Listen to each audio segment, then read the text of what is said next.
Сегодня я хочу поделиться с вами, давайте так, небольшими секретами того, как сделать камин не просто украшением террасы, но и сделать его максимально просто, практично, и причем, чтобы камин был не только для удовольствия, но и имел прикладную пользу для всей семьи.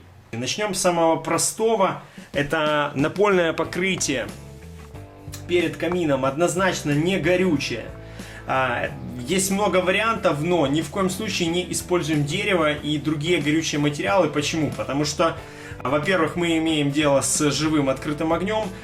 Второе, это активная зона, где также готовится еда, поэтому любое покрытие, которое будет, скажем так, давайте возьмем просто там дерево, террасную доску, но будет запачкано, затоптано, и в конце концов это также будет пожароопасно. Следующее, это небольшой дровник, объяснять не стоит, также используется для хранения каких-то подручных средств. Конечно, средства защиты прикручено, причем чтобы не падало, потому что эта стойка, вот видите, если ее не прикрутить, она будет всегда падать. Идем дальше. Зальник. У зальника есть небольшая, используется он в двух функциях. Во-первых, это собрать золу из жаровни, и второе, это подать воздух. Вот видите, здесь специально надрезы сделаны лево-право. Почему так?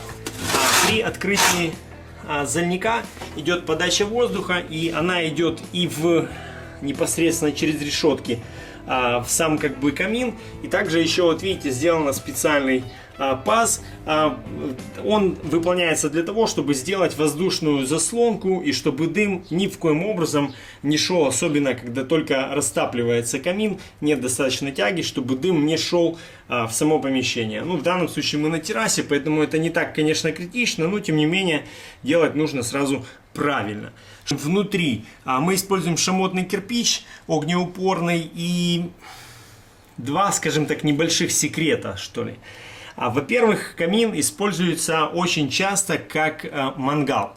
Поэтому здесь, видим, сниму сейчас, вот, специальные закладные и съемные квадраты, вот, для того, чтобы можно было пожарить овощи-гриль или мясо.